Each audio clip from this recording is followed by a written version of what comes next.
Okay, so here we go. It's just mentioning how we can play the C box long if you want to.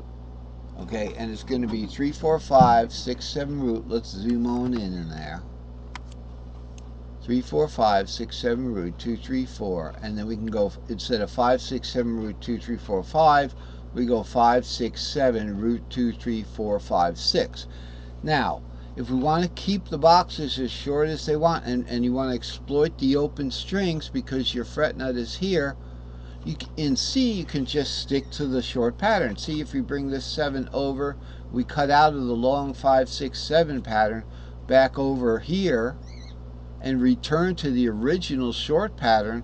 It goes back to the original short pattern anyway in C. So it's ridiculous, but it works. You know, it's like saying 0 times 0 is 0. You know, it's really not saying much, but it's true. So 7 root 2, we cut out of the 5 6 7 and go back here for the 7. We've got the open string 7. Let's look at another one. So we've got the S3C, obviously, starting on the C string shape, 3 4 5 6 7 root 2 3 4. That's an S3C right there. And then the S3AXL, starting on the A, it's 3 strings, extra long pattern, 5 6 7, warp it up, root 2 3 4 5 6. That's the long C pattern. You don't have to play it because you can play the short C pattern. That's the great thing about the C box. You've got all the modals in one box. You know, it's kind of like a big box of mac and cheese. So you got C, D minor, E minor, the F mode, you have it. That's your F Lydia. Okay, down here. And then we have, after F G, A minor. Now for the dominant, the half diminished seventh, you know, we get kind of like a minor thing there, and then back to C. But it's all in that cage. So that's why it's kind of difficult to use C as an example. Okay, and I'm starting here to work the C box into all this, but guess what? It ended up way down here on this diagram. So this is the modal long C cage. Now let's look how long it is. We've got root 2, but we don't go to 3 because we're not like ramping out. We're not expanding the pattern with the tuning warp. We don't want to do that. We want to go back for the 3 here and exploit the open strings if we can. So we can do things like C and hit this 3, you know. So as you're going up the modes or up the scale, so say we want to do the long thing,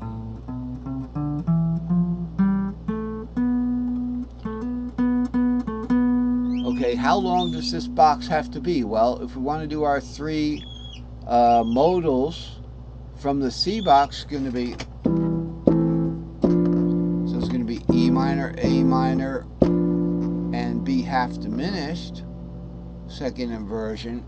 So that B half diminished is going to be in the A box that's next to it. Notice we played right out of here with the 5 6 7. We've gone right out of the normal C box into the A box. So we have in the A box, we have an A minor shaped 7th, half diminished 7th. So let's look at that. Here's the A box. Here's your A-shaped C, A-shaped root chord, 5 root 3. And for the A minor shaped, we're just going to drop to an A minor, a half step down, and then diminish that 5th. Because remember, we're in second inversion, 5 root 3. We're going to diminish that 5th of the A minor shape there. This is just shape now. And we're going to play that. It gives us that half diminished by diminishing that 5th. So here's A major shape, 5 root 3. Here's A minor shape, half diminished 5th, 4 7 2. So that's why it's listed. It's the box is as long as it has to be. Okay. So this is I had to make this chart. This is what I got, and I realized, hey, the C is down here, it should be up here. So I improved on that. And we have today's chart number 299, 145 long modal cages. So I've got everything arranged much, much better here. So let's dig in. So on the top here, I'm going to zoom back out a second. On the top here we have the modal tri-pentatonic short cages in caged string-shaped fifths. Remember, SS is string-shaped because I get tired of writing that. String shapes, you know what the string shapes are, right? Here's the string shapes. Alright, so here's the long pattern stack of string shapes. This is the E string shape 7 root 2, the C string shape. Okay, so you'll see it's like S1, it's string 1, so at the it's string shape. And the G string shape, then we go in the D string shape. So these are in string shape fifths. We go the fifth of D is A, and we go into the long pattern 5 6 7 root 2 3 4 5 6 with our A extra long, RE extra long or ER, 4C extra long or C4 extra long. Okay, and then we shape fit the short patterns back on top here and keep going. A to E is a fifth. And it gives us our Locrian. If you wanted to start on that 7,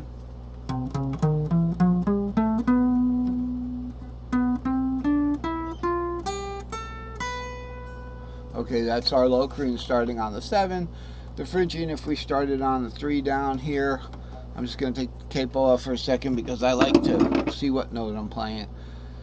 3 4 5 6 7 root 2 3.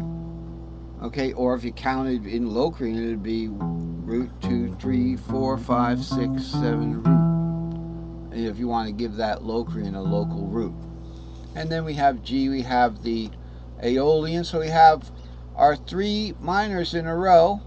Phrygian, Aeolian, and Dorian are right on top of each other. So you can start a Phrygian if you follow the C diatonic scale. And then the fifth of that is the Aeolian. And the fifth of the Aeolian is Dorian. Just got to adjust for the tuning warp in the C box. It's super easy because the tuning warp brings the 7 root 2 right over to you. And then go back to the C shape, which is the string shape fifth of the E shape. Okay, so I've redone this. Is the new everything chart. On top, it often pays to do two fretboards. So this is 2 fretboards, okay, and zooming in a little bit here. Here's where I'm tuned. So this is my low C root, down C tuned root here. This root right down here. This is middle C. This one up here. This is low C or way low C. This is middle C.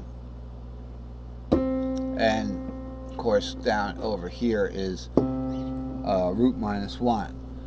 Okay, where your tuning is, again, it's the same thing.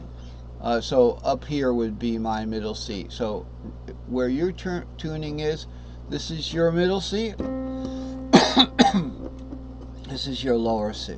Okay? So that's the tuning. So this is where your guitar fret nut is. So the first box we're going to be looking at, to keep it simple, would be the C box here. I have all this extra stuff because I down-tuned my guitar. So we're coming up on the end of this segment here, so we'll just set it up here. We have here the long cages tri-pentatonic major with open strings and modal 4th and 7th cages. Just trying to be accurate with that. We want to be accurate and truthful. and that's what we have here on the second